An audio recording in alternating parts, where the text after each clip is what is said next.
Olá, meu amigo, minha amiga, seja muito bem-vindo a mais um devocional diário. Seja muito bem-vindos, irmãos.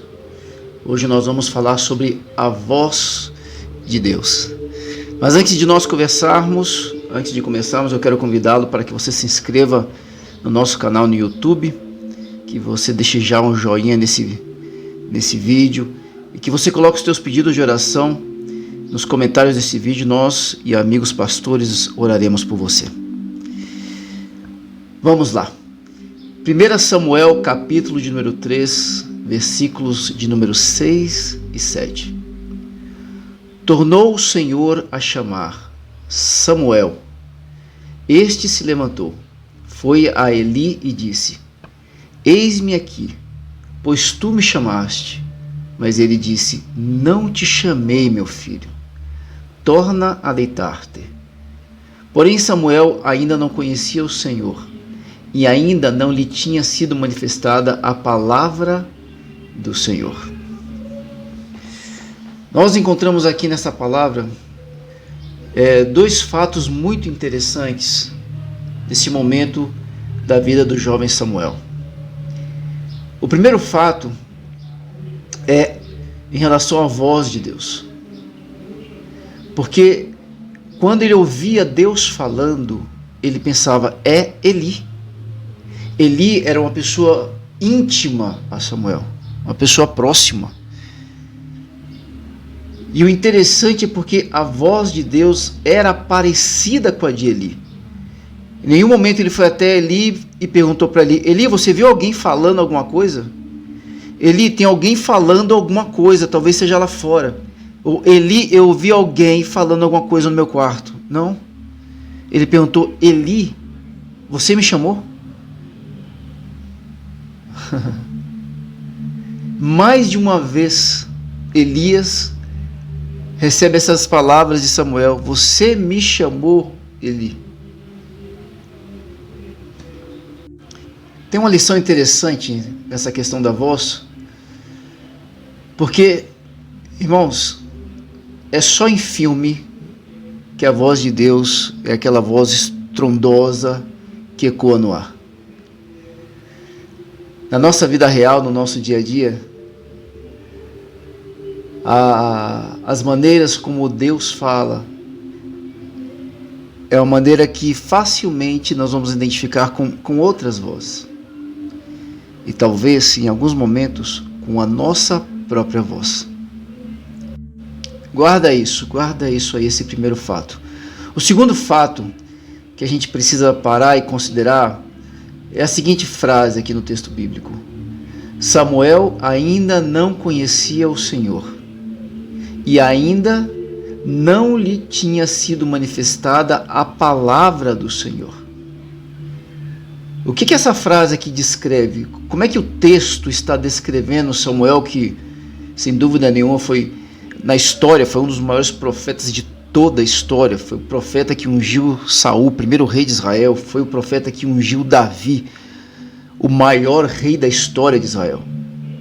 Mas o que essa frase aqui descreve? Quem era Samuel nesse momento?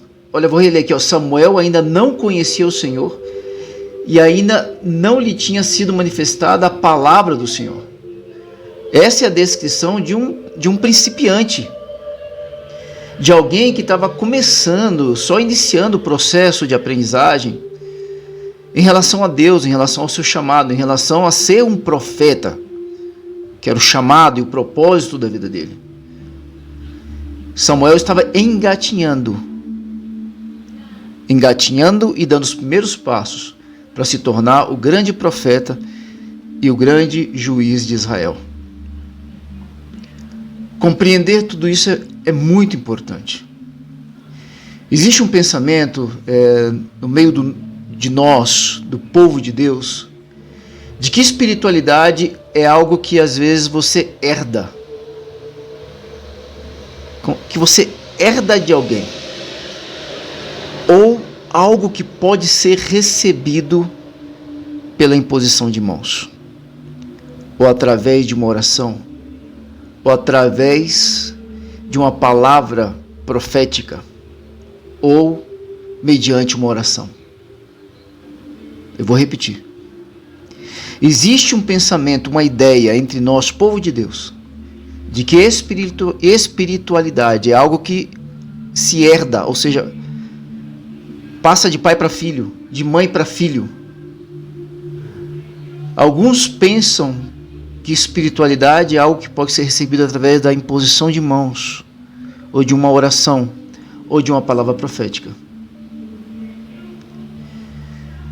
Muitos cristãos andam de um lado para outro buscando esse toque, esta imposição, essa unção, como se fosse um estalo de dedos, uma mágica, um truque, que os tornasse automaticamente, na hora ali, grandes homens ou grandes mulheres de Deus. Porque fulano orou por mim, agora vai. Porque ciclano orou por mim, agora vai. Não, porque a oração de tal pessoa é oração forte. E se ele orar, vai acontecer. Muitos cristãos, muitos irmãos, talvez seja o seu caso, estão convencidos de que a grandeza de alguns personagens bíblicos, personagens que se destacaram na história da igreja, na história do povo de Deus, estão convencidos de que essas pessoas se tornaram grandes homens e grandes mulheres de Deus, porque em algum momento foram visitados, receberam alguma visitação especial. Alguém foi lá e fez algo de especial por eles. Ou então porque essas pessoas tinham algum dom extraordinário que os tornou diferentes dos demais homens ou demais mulheres de suas épocas. Na verdade, irmãos, é que vida espiritual é algo que nós cultivamos com disciplina.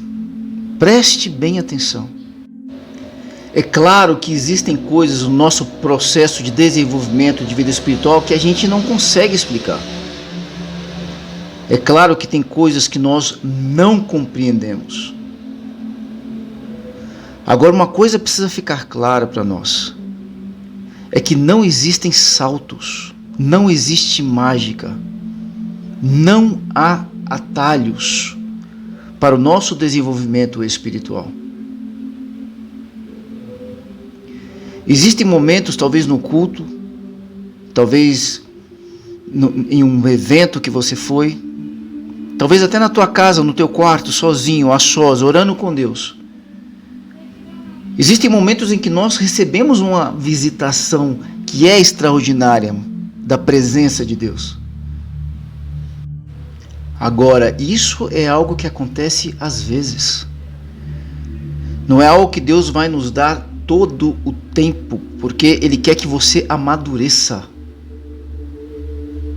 Faz parte do processo de maturidade, em alguns momentos, você até mesmo nem sentir Deus, mas seguir orando, porque isso se chama maturidade. O nosso desenvolvimento espiritual, ele é lento e contínuo.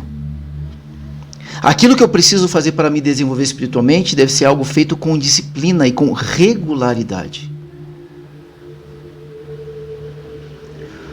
O autor da carta aos Hebreus, ele se refere a isso quando ele escreve o seguinte, preste bem atenção, está lá em Hebreus 5:14. Mas o alimento sólido é para os adultos, para aqueles que, pela prática, têm as suas faculdades exercidas para discernir não somente o bem, mas também o mal.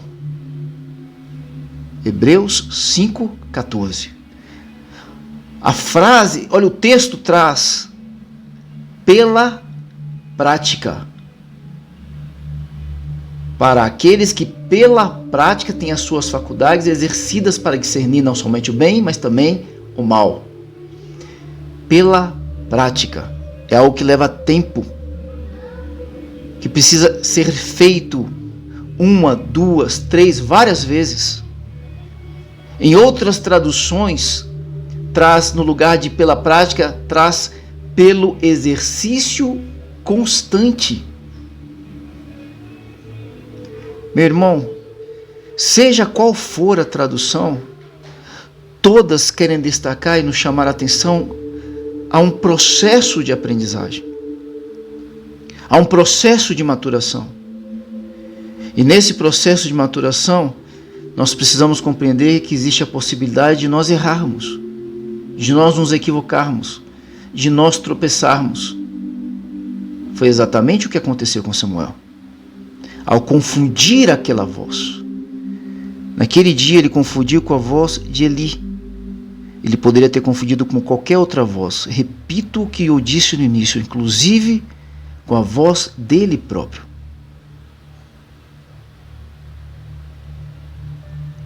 Nós vamos meditar neste texto, nesta palavra. Eu quero que você, por favor, anote. Eu quero te dar agora 3 direções para que você possa ouvir a voz de Deus. A primeira delas: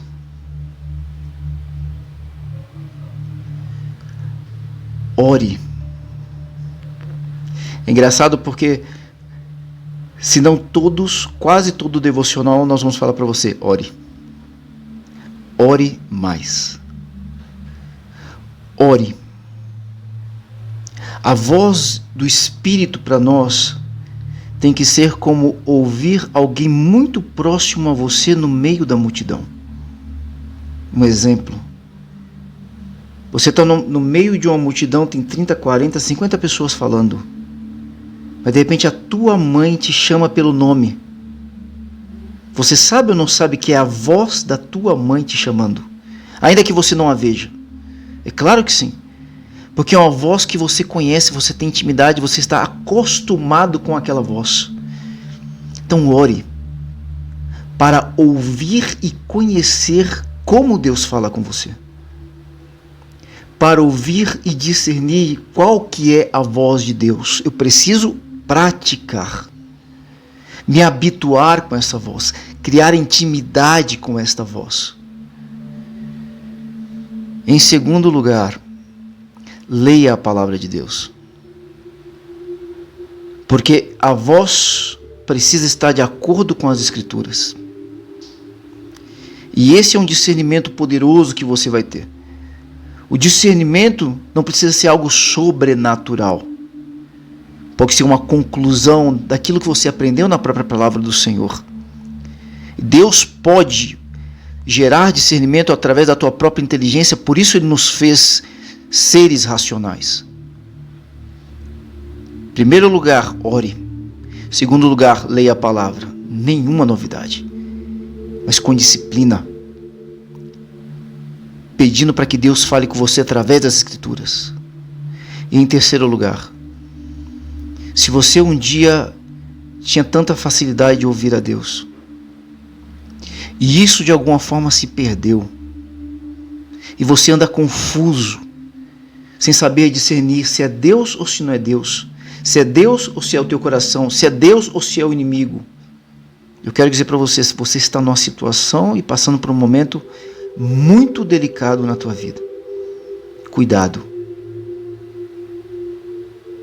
Muito mais do que o principiante, você precisa orar, jejuar, ler a palavra e correr de volta para Deus. O inimigo sabe quando nós estamos nessa posição de fragilidade. Ele sabe do quanto que você confia nessa voz. E se você não souber discernir, ele vai usar isso contra você. 3 passos para que você ouça, tenha certeza e obedeça a voz de Deus e em tudo você possa ser abençoado. Aleluia. Vamos orar, meus irmãos. Senhor, meu Deus, muito obrigado pela tua palavra. Muito obrigado por este tempo aqui de aprendizado da tua verdade. Nós queremos tanto ouvir a tua voz, meu Pai. Sermos direcionados por ti. Fala conosco hoje, eu te peço. Se você tem tido dificuldade de ouvir a Deus, meu irmão, se você nunca ouviu a Deus, ou se você um dia ouviu o Senhor e hoje não consegue ouvir mais, fala para Ele o que você quer. Fala para Ele o quanto que você tem o desejo de ter intimidade com Ele, de ouvi-lo, de falar com Ele. Diga isso agora ao Senhor. Use este momento de oração para construir intimidade com Deus. Fala conosco, Senhor. Fala com teu filho, a tua filha que agora clamam, que oram, que te pedem exatamente isso para que o Senhor lhes fale. A sede de direção, a sede de paz, a sede de consolo. Faz a tua obra, Senhor. Eu repreendo em nome de Jesus toda palavra mentirosa, todo enganador, toda confusão. Que o Senhor possa trazer a voz que traz paz, vida, cura e ressurreição, libertação. Faz a tua obra na vida de cada um, Senhor. Te louvamos e te glorificamos por este tempo, onde a tua palavra nos foi revelada, onde a luz veio sobre as trevas e nos abençoou. Te louvamos, meu Deus, em nome de Jesus Cristo. Amém, meu Pai. Aleluia. Glórias a Deus. Glórias a Deus, queridos, que bom que vocês ficaram até aqui. Que essa palavra possa gerar frutos na tua vida. Deus quer falar com você. Deus está sempre falando. Existem momentos de silêncio, mas mesmo quando Deus está em silêncio, para quem tem intimidade, esse sabe, Deus está falando comigo. Deus está se comunicando através do silêncio. Eu quero te fazer um pedido, meu irmão. Compartilhe esta mensagem, esse estudo, esta oração com pessoas queridas. Compartilhe. Seja um instrumento de luz. Muitos neste exato momento estão compartilhando trevas. Tanta bobagem. Tanto desvio do caminho. Tantos caminhos para o pecado. Através de vídeos, mensagens, de textos. Que seja você a compartilhar a luz que liberta e que cura. Você tem aí nas tuas mãos, no teu celular, no teu computador, um instrumento de evangelização que pode salvar vidas. Use-o. Compartilhe nos teus grupos de WhatsApp, no Facebook, no Instagram. Alcance o maior número possível de pessoas. Pelo menos 5 pessoas separe, pessoas especiais, específicas. Ore por elas e envie esta mensagem. E permita que o Espírito Santo de Deus faça a obra na vida dessas pessoas através de você.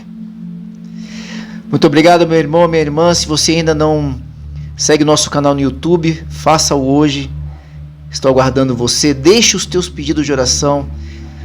Nós e os nossos outros amigos pastores estaremos orando por você, pela tua família e pelos teus pedidos. Deus te abençoe e até o nosso próximo estudo em nome de Jesus.